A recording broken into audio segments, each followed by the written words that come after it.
بسم اللہ الرحمن الرحیم۔ السلام علیکم، ہمارے چینل پر خوش آمدید۔ ویسے تو ہم ڈاکٹر تھے اور یہ روزمرہ کا کام تھا۔ اکثر ایسے تیزی میں مرتے ہوئے مریضوں کو ہمارے پاس لایا جاتا تھا، اور جب کبھی کسی روڈ پر حادثہ ہو جاتا تو پھر زخمیوں کی تعداد دیکھ کر ہمارے دل بھی گھبرا جاتے تھے، کیونکہ ابھی ہم اس کام میں نئے نئے تھے اور ہمارے دل ابھی ان حادثات کے عادی نہیں ہوئے تھے۔ اس وقت بھی میں اپنے دوست کے ساتھ تیزی سے کوریڈور کی طرف بڑھ رہا تھا۔ ہم اسپتال کے بیرونی دروازے کے پاس پہنچے تو 5 ایمبولینس سے تیزی سے جوان لڑکوں کی لاشوں کو اتارا جا رہا تھا۔ جوان لڑکوں کی ایک ساتھ موت دیکھ کر ہمارے دل تھک سے رہ گئے تھے۔ ہر طرف چہمگوئیاں ہونے لگیں اور پتہ چلا کہ ان لڑکوں کی لاشیں پوسٹ مارٹم کے لیے لائی گئی ہیں۔ ان میں سے کچھ لڑکوں کے لواحقین بھی ساتھ تھے اور بری طرح چیخ چیخ کر رو رہے تھے۔ میں نے اپنے ساتھ سے گزرتی ہوئی اسٹریچر پر پڑے لڑکے کی لاش دیکھی اور افسوس سے سر ہلایا۔ یقیناً کوئی حادثہ ہوا تھا کہ ایک ہی جگہ سے 5 جوان لڑکوں کی لاشیں برآمد ہوئی تھیں۔ میں اور میرا دوست وہاں سے جانے لگے جب ہمارے ایک سینئر ڈاکٹر نے ہمیں دیکھ کر اپنی طرف بلایا۔ میں اس ڈاکٹر کے پاس گیا۔ وہ ہمارے پروفیسر بھی تھے اور میڈیکل کے دوران بھی انہوں نے ہمیں بہت سے آپریشن اور علاج سکھائے تھے۔ وہ بہت پریشان لگ رہے تھے اور مجھ سے بولے کہ ہمیں اس وقت 5 لاشوں کا ایک ساتھ معائنہ کرنا ہے، اور اس کے لیے آپ دونوں کا ہونا بھی ضروری ہے تاکہ آپ ہماری مدد کر سکیں۔ میں اپنے فرائض سے بخوبی واقف تھا، اس لیے فوراً ان کے ساتھ ہوا۔ میں نے اپنے دوست کو ساتھ لیا اور ڈاکٹر کے ساتھ چل پڑے۔ وہاں 2-3 ڈاکٹرز اور بھی موجود تھے۔ لاشوں کا معائنہ کرنا کوئی آسان نہ تھا، اس لیے ہمیں زیادہ سے زیادہ ڈاکٹرز کی ضرورت تھی۔ میرا دل بری طرح گھبرا رہا تھا۔ اپنی میڈیکل کی تعلیم کے دوران میں آپریشن پر پوری توجہ دیتا تھا، کیونکہ مجھ میں ایک لگن ہوتی تھی کہ مجھے اس انسان کو بچانا ہے، مگر ایک مردہ وجود کا معائنہ کرنا میرے لیے ہمیشہ سے بہت مشکل رہا تھا۔ اور جب سے میں اس اسپتال کو جوائن کیا تھا، آج پہلی بار مجھے باقاعدہ ایک ڈاکٹر کے طور پر اس کام میں حصہ لینا تھا، اور ابھی مجھے پسینے چھوٹ رہے تھے۔ میرا دوست میری کیفیت سمجھتے ہوئے سمجھانے لگا کہ جیسے تم ایک مریض کو آپریشن کرتے ہوئے یہ کوشش کرتے ہو کہ تمہیں اس کی زندگی بچانی ہے، ایسے ہی معائنہ کرتے ہوئے یہ کوشش کرنا کہ ہمیں ہر حال میں اس کی موت کی وجہ جاننی ہے۔ میں دوست کی بات پر چونک گیا اور سمجھ کر سر ہلایا۔ میرے ساتھ چلتے ہوئے وہ بولا کہ یہ لڑکے تقریباً ہمارے ہی ہم عمر ہوں گے، نہ جانے ان کے گھروں میں کیا حالات ہوں گے۔ یقیناً وہ چاہتے ہوں گے کہ ان کے بیٹوں کا نہ حق قتل کرنے والوں کو جہنم واصل کیا جائے۔ میں سنجیدگی سے بولا کہ پولیس کی تفتیش سے پہلے ہم کچھ نہیں بول سکتے۔ یہ بھی ہو سکتا کہ ان لڑکوں نے آپس میں لڑائی کر کے ایک دوسرے کو مار دیا ہو۔ میرا دوست اور وہ الگ الگ ڈاکٹر کے پاس کھڑے ہو گئے۔ میں نے ڈاکٹر کی ہدایت پر سارا سامان تیار کیا اور مرے ہوئے لڑکے کی لاش کے اوپر سے کپڑے کاٹتے ہوئے اس کے جسم کو برہنہ کیا۔ ڈاکٹر صاحب آئے تو سنجیدگی سے معائنہ کرنے لگے۔ ان کی پوری توجہ اس سرد وجود پر تھی۔ میں ان کے ساتھ کھڑا ہوا تھا۔ میری گھبراہٹ پر اب تجسس حاوی ہو رہا تھا۔ میں اپنے دوست کی بات سن رہا تھا، سوچ رہا تھا کہ جانے اور لڑکوں کی موت کیسے واقع ہوئی تھی۔ معائنے کے دوران ڈاکٹر صاحب اچانک ٹھٹک سے گئے اور لاش کو حیرت سے دیکھنے لگے۔ نہ جانے انہوں نے لاش میں ایسا کیا محسوس کر لیا تھا کہ وہ بے چینی سے مردہ لڑکے کو دیکھ رہے تھے۔ میں چونک گیا، مگر توجہ لاش پر نہیں تھی، اس لیے سمجھ نہیں پایا۔ فارغ ہوتے ہی ڈاکٹر نے مجھے باہر جانے کا اشارہ کیا اور خود رپورٹ تیار کرنے لگے۔ میں باہر گیا تو میرا دوست بے چینی سے وہیں ٹہل رہا تھا۔ میں پریشان سا اس کے پاس گیا اور اس سے پوچھا کہ کیا ہوا۔ وہ گھبرا کر بولا کہ ان لڑکوں میں سے ایک لڑکے کی لاش کا معائنہ کرتے ہوئے ایک ڈاکٹر اچانک سے صدمے سے چیخ کر بے ہوش ہو گئے ہیں۔ اس ڈاکٹر کو ایک ایمرجنسی وارڈ میں لے جایا گیا ہے۔ میرا دوست گھبرایا ہوا تھا۔ وہ بولا کہ لاشوں میں کچھ ایسی بات ضرور ہے۔ میرے ساتھ جو ڈاکٹر موجود تھا وہ معائنہ دوران اتنی بری طرح سے ٹھٹکا تھا کہ میں چونک گیا تھا، مگر سوال کرنا تب مناسب نہ تھا، اس لیے خاموش رہا۔ مگر جب باہر نکلا تو پتہ چلا کہ ایک ڈاکٹر تو لاش کا جائزہ لیتے ہوئے اچانک چیخ کر بے ہوش ہو چکا ہے۔ اپنے دوست کی بات پر میں بھی چونک گیا، کیونکہ میرے ساتھ موجود ڈاکٹر بھی ایسے ہی اس لڑکے کی لاش کو دیکھتے ہوئے چونکے تھے۔ میں ٹھیک طرح سے اس بات کو سمجھ نہیں پا رہا تھا۔ ویسے تو ہم دونوں دوست فارغ ہو چکے تھے اور اب ہم گھر جا سکتے تھے۔ ڈاکٹرز نے بھی ہمیں یہی بولا تھا کہ تم دونوں کا شکریہ، اب تم دونوں جا سکتے ہو، مگر ہم دونوں اب تجسس میں مبتلا ہو چکے تھے۔ میں نے اپنے دوست سے کہا کہ ہمیں لڑکوں کی موت کی وجہ جاننی چاہیے۔ دوست کو بھی مجھ سے اتفاق ہوا تھا۔ ہم دونوں لاشوں کے لواحقین میں موجود ایک بوڑھی عورت کے پاس گئے۔ عورت سینہ پیٹتی تڑپ تڑپ کر رو رہی تھی۔ پتہ چلا کہ مرنے والے لڑکوں میں سے ایک لڑکے کی وہ دادی تھی۔ میں نے نرمی سے انہیں تسلی دی اور ان سے بولا کہ آپ کیا بتا سکتی ہیں کہ آپ کے پوتے کی موت کہاں اور کیسے واقع ہوئی؟ تو دادی نے روتے ہوئے کہا کہ میرا پوتا اپنے دوستوں کے ساتھ پچھلی رات سے غائب تھا۔ اب صبح مجھے اطلاع ملی کہ اس مدرسے کے میرے پوتے کی 4 دوستوں کی لاشیں برآمد ہوئی ہیں۔ لڑکوں کے موبائلوں سے ان کے گھر والوں کو فون کیا گیا تھا۔ میرا بیٹا اور بہو عرصہ پہلے انتقال کر چکے تھے۔ میرے پاس تو ساسا ہی میرا پوتا تھا۔ وہ بوڑھی دادی ہمیں اتنا بتا کر چیخ چیخ کر رونے لگی۔ میرے دوست اور میں نے نہ سمجھی سے دوسرے کو دیکھا۔ मैं कुछ संभल कर दादी से बोला कि आपका पोता मदरसे में तालीम हासिल कर रहा था, क्योंकि ये बात बहुत काबिल तवज्जो थी। मदरसे में पढ़ते हुए 5 लड़कों की अचानक मौत हो जाना तो वाकई किसी बड़े हादसे की निशानदेही कर रहा था। मगर दादी के जवाब ने हम दोनों को बुरी तरह चौंका दिया था। वो बोली कि नहीं, मेरा पोता तो एक यूनिवर्सिटी का स्टूडेंट है और मैंने इसी कभी मदरसा में दाखिल होते नहीं करवाया था। हम इस बात पर हैरत ज़दा रह गए थे, अगर उसे मदरसे में दाखिल ही नहीं करवाया था तो वो मदरसे में क्या करने गया था। हम दोनों मजीद से मजीद उलझते जा रहे थे। हमने इस सदमे से रोती हुई बूढ़ी औरत को ज़्यादा तंग करना मुनासिब नहीं समझा था और वहाँ से चले आए। अपने दोस्त की खैर पर तो मैंने अपना ख्याल जाहिर किया कि यकीनन वो लड़का मदरसे में अपने दोस्त को मिलने गया होगा। मेरे दोस्त को इत्तफाक हुआ या नहीं, मगर वो खामोश हो गया। हम दोनों दोस्त ही पहली बार इस फर्ज में शामिल हुए थे, इसीलिए गायब दिमाग और उलझे हुए रहे, वरना शायद इन लड़कों की मौत की वजह ही जान लेते। मुझे अब अपनी घबराहट पर अफसोस हो रहा था, क्योंकि मैं ठीक से लाश पर तवज्जो नहीं दे पाया था। इस रोज़ तो हमारी हैरत और उलझन का हमें कोई सराहना ना मिला, क्योंकि मुआयना करने वाले डॉक्टर्स भी रिपोर्ट बनाने में मसरूफ़ हो चुके थे और पुलिस भी अस्पताल में पहुंच चुकी थी। हम दोनों अपने अपने घरों को रवाना हो गए थे। थकन हमारे असाब पर सवार हो चुकी थी। मैंने ज़िंदगी में पहली बार इस काम का बाकायदा हिस्सा लिया था। घर जाने तक भी मेरी नज़रों के सामने इस लड़के की लाश घूमती रही। मैं हसास मिजाज रखता था और इन्हीं बातों की वजह से मैं डॉक्टर नहीं बनना चाहता था, मगर मेरे वालिद बहुत शौक और इसरार पर मुझे इस फील्ड में लाए थे और आज पहली बार इस शोबे में होने की वजह से मेरी तबीयत बहुत अजीब हो रही थी। मेरी वालदा ने परेशानी की वजह पूछी, मगर मैं खामोश ही रहा। मैं इन्हें क्या बताता, बता ही नहीं पाया कि अपने ही हम उम्र 5 लड़कों की लाशें देखना मेरे लिए बहुत तकलीफ देता। मुझे तड़प तड़प कर रोती हुई दादी का बार बार ख्याल आ रहा था कि अब वो अकेले कैसे रहेगी। यही सोचते सोचते मुझे नींद आ गई। घर में एक पूरा दिन आराम करने के बाद अगले ही रोज़ मैं अपनी ड्यूटी पर अस्पताल पहुंच गया था। इस रोज़ अस्पताल जाकर मुझ पर इन लोगों ने लड़कों की मौत के जो इंकशाफात हुए वो मुझे हैरत से गंग कर गए थे। मैं जब अपने मामूल के मुताबिक अस्पताल में पहुंचा तो मेरा दोस्त भी वहां पहले से मौजूद था। मेरे दोस्त ने मुझसे कहा कि हमें जाकर कल बेहोश हो जाने वाले डॉक्टर की तीमारदारी करनी चाहिए। न जाने इन्हें ऐसा क्या हुआ था कि वो घबरा गए। मैं भी हैरान हो रहा था, इन डॉक्टर्स की तो पूरी ज़िंदगी यही काम करते हुए गुजर जाती है। ऐसा तो हो ही नहीं सकता कि इनके असाब पर किसी मुर्दे का मुआयना सवार हो गया हो या वो मैयत देखकर घबरा गए थे। यकीनन बात कोई और थी। हम इन डॉक्टर्स के पास गए तो वो वहाँ मौजूद ना थे। हमारे प्रोफेसर डॉक्टर ने हमें बताया कि वो डॉक्टर तो कल ही अपने घर जा चुके हैं। हमने परेशानी से पूछा कि डॉक्टर साहब को क्या हुआ था और अब वो ठीक हैं। तो डॉक्टर ने एक नज़र हमें देखा और फिर अफसोस से नफ़ी में सर हिलाते हुए बोले कि वो कैसे ठीक होंगे। कल जो 5 लड़कों की लाशें आई थी उनमें से एक लड़का इनका इकलौता बेटा था।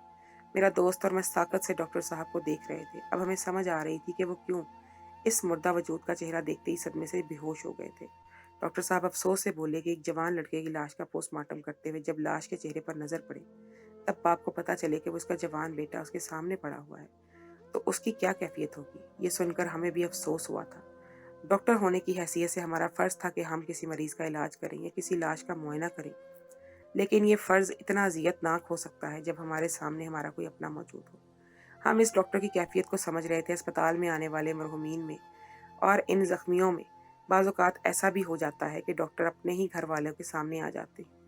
काश वो लड़का ज़ख्मी होता तो शायद डॉक्टर साहब उसे ज़िंदगी की तरफ लाने की हर मुमकिन कोशिश करते, मगर इनकी बेबसी ही यही थी कि इनका बेटा फौत होकर इनके सामने आया था। इनके हाथ से सब इख्तियारात निकल चुके थे और इनके लिए यही बर्दाश्त मुश्किल हो गया था करना। हमें पता चला कि इस डॉक्टर का कल नर्वस ब्रेकडाउन हुआ था और वो होश में आते ही चीख चीख कर अपने बेटे के लिए रोते रहे थे। अभी इन्हें मरने वाले 2 लड़कों के बारे में ही पता चला था। एक लड़का एक बूढ़ी दादी का वाहिद सहारा था, जबकि दूसरा लड़का डॉक्टर का इकलौता बेटा था। न जाने बाकी 3 लड़कों के घर वालों की क्या कहानी होगी। शायद इनमें से ऐसे भी होंगे जो बहनों का इकलौता और लाडला भाई हो, या शायद फिर कोई ऐसा हो जो घर से सौदा सलफ का बोलकर निकला हो, मगर मौत ने उन 5 लड़कों को एक साथ दबोच लिया था। अभी तो ये भी समझ नहीं आ रहा था कि इनकी मौत कैसे वाक़या हुई थी। मैं डॉक्टर साहब से जो हादसे की रिपोर्ट मांगने जा रहा था, मगर ये बात मुझे मुनासिब न लगी। यकीनन बेहोश होने वाले डॉक्टर उसके सामने बैठे डॉक्टर बहुत पुराने साथी थे और एक लुई होने के नाते वो भी अपने साथी डॉक्टर के जवान बेटे की मौत पर बहुत अफसरदा लग रहे थे और मैंने महसूस किया कि वो उलझे हुए भी थे। मेरा दोस्त बार बार एक ही बात बोल रहा था कि मानो ना मानो इन लड़कों की मौत के पीछे कोई ऐसी बात है जो इन सब डॉक्टर्स को उलझा गई है। अब मुझे भी यही लग रहा था, मगर ये बात जानना मेरे लिए फ़िलहाल नामुमकिन था। इसलिए मैं खामोशी से अपनी ड्यूटी सर अंजाम देने लगा। मगर शाम के वक्त मेरा डॉक्टर साहब से दोबारा सामना हुआ तो मैंने डॉक्टर साहब से पूछ लिया कि डॉक्टर साहब, क्या कल के किए गए मुआयने की रिपोर्ट तैयार हो गई थी। क्या पांचों लड़कों की मौत की वजह पता चली? मेरे सवाल पर डॉक्टर साहब ने चौंक कर मुझे देखा और फिर खश्मगी निगाहों से मुझे घूरते हुए बोले कि क्या कल तुम वहां मौजूद नहीं थे? फिर तुम मुझसे ये सवाल क्यों कर रहे हो? क्या तुम्हें नहीं पता कि मौत की वजह क्या थी? मैं इन सवालों से गड़बड़ा गया। मैंने शर्मिंदगी से डॉक्टर साहब से कहा कि मैं कल पहली बार मुआयने के लिए मौजूद था और बहुत घबराया हुआ था। मैंने अपनी घबराहट व परेशानी की वजह से बिल्कुल ख्याल नहीं किया कि मैं भी लाश का पूरी तरह जायजा लेता। कैसे समझ पाता कि मौत की वजह क्या थी? मगर तजस्सुस मेरा देखते हुए डॉक्टर साहब ने पहले तो मुझे थोड़ी देर अच्छी तरह डांट पिलाई और बोले कि अपनी हसासियत और नाजुक मिजाजी को डॉक्टरी के शोबे में एक तरफ रखना पड़ता है। अगर कभी तुम्हें किसी लाश का मुआयना अकेले करना पड़ा तब तुम क्या करोगे? मैं शर्मिंदगी से सर झुकाए खड़ा रहा। फिर डॉक्टर साहब ने गहरा सांस भरा और बोले कि पांचों लड़कों की रिपोर्ट बिल्कुल एक जैसी है और पांचों लड़कों की मौत की वजह भी एक ही है। अब हम समझ नहीं पा रहे कि इसे हम कत्ल कहें या फिर तबई मौत माना जाए। ये बोलकर डॉक्टर साहब ने जब लड़कों की मौत की वजह बताई तो मैं हक्का बक्का रह गया, क्योंकि पांचों लड़कों की मौत एड्स की वजह से हुई थी। इन्हें एड्स होते ही अचानक मौत वाकया हो गई थी। मैं उलझकर डॉक्टर को देखने लगा। वो बोले कि हमारा काम यही बात जानना था कि हम ये सच पुलिस को बता दिया जाए, बाकी का सच पुलिस तक तफ्तीश करके जान लेगी कि वो 5 लड़के क्यों मदरसे से बरामद हुए और इन्हें एड्स कैसे हुआ था। मैंने डॉक्टर साहब के कहा कि अगर ऐसी बात है तो हमें ये भी चाहिए कि इस मदरसे के तमाम लड़कों का एक बार टेस्ट किया जाए। इनमें से कोई ऐसा लड़का हुआ जो एड्स का मरीज था तो वो बहुत खतरनाक था, क्योंकि एड्स के मर्ज का एक नाखून भी अगर किसी दूसरे सेहतमंद शख्स को लग जाए तो वो एड्स का शिकार होकर इसी वक्त मर जाता है। मेरी बात पर डॉक्टर साहब सर हिलाकर बोले कि तुम्हारी बात बिल्कुल दुरुस्त है, मगर यहाँ एक बात हम सबको उलझा रही है कि पांचों लड़कों की लाश किसी लड़कों के मदरसे से बाहर से बरामद नहीं हुई थी, बल्कि ये पांचों लड़के लड़कियों के मदरसे से मरे हुए मिले हैं। ये बात सुनकर मैं कितनी देर ना समझी और उलझन ज़दा सा डॉक्टर साहब को देखता रहा था। इन 5 जवान लड़कों का लड़कियों के मदरसे में क्या काम था? वो वहां कैसे पहुंचे थे और वहां ऐसा क्या हुआ था कि इन्हें एड्स हुआ और मौके पर ही वो मर गए? मैंने जब से डॉक्टरी का शोबा ज्वाइन किया था, ये मेरा पहला केस था जो मेरे लिए बहुत उलझा हुआ था।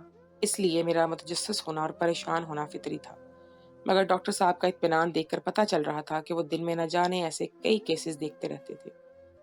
मैं फौरन वहां से निकला और अपने दोस्त के पास पहुंचा। मैं जानता था कि मेरा दोस्त भी सच जानने के लिए बेचैन हो रहा था। मेरा दोस्त अपनी ड्यूटी सर अंजाम दे रहा था। मैंने अपने दोस्त को चाय के लिए बुलाया और एक तरफ ले जाकर उसको सारी बात बता दी। मेरा दोस्त भी ये सब सुनकर हैरतज़दा हुआ। वो बोला कि पुलिस तो शायद अब तक तफ्तीश करके जान गई होगी कि इन 5 लड़कों की मौत वहां कैसे वाक़या हुई। मेरा दोस्त बोला कि हमें अब पुलिस से पूछना चाहिए। मैंने कहा कि हमारा पुलिस के पास जाकर मामले की खोज करना मुनासिब नहीं होगा। हम डॉक्टर हैं और हमारा जो काम है वो हम कर चुके हैं। हमें पुलिस को तंग करना नहीं चाहिए। मगर अपने दोस्त को ये बात समझाते हुए मैं खुद भी अंदर ही अंदर उलझ रहा था। हम दोनों दोस्त अपनी ड्यूटी पर चले गए, मगर 2-3 दिन गुजर जाने के बावजूद हमारे दिमाग से वो वाकया नहीं निकल पाया था। मैं अक्सर बहाने से अपने सीनियर डॉक्टर को इन लड़कों के बारे में सवाल करता रहा।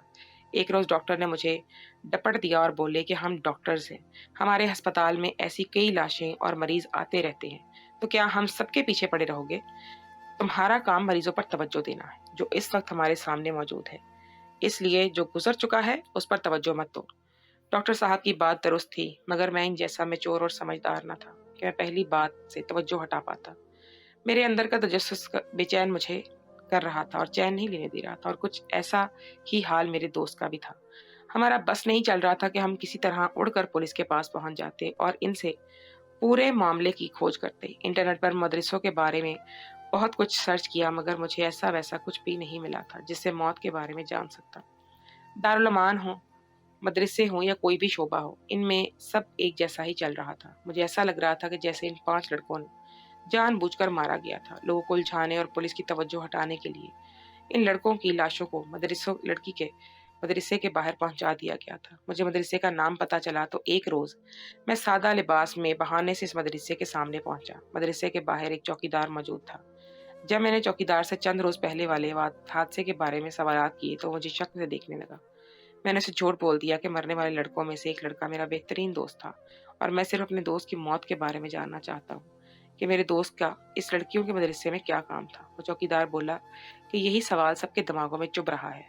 वो बोला कि मैं पुलिस को पहले सब बता चुका हूँ कि जब मैंने सुबह आकर मदरसा खोला तो दरवाजे के बिल्कुल पास सामने ही इन 5 लड़कों की लाशें पड़ी हुई थी। मैंने लड़कों को सोया हुआ समझकर हिलाने की कोशिश की और गुस्सा हुआ کہ मुझे लड़कियों के मदरसे में क्यों आए थे वो, मगर जब मैंने जगाने की कोशिश की तो पता चला कि वो पांचों लड़के मर चुके थे। मैंने फौरन पुलिस को इत्तला दी थी। इसके आगे मुझे खबर नहीं कि इन 5 लड़कों को मौत कैसे वाक़या हुई थी।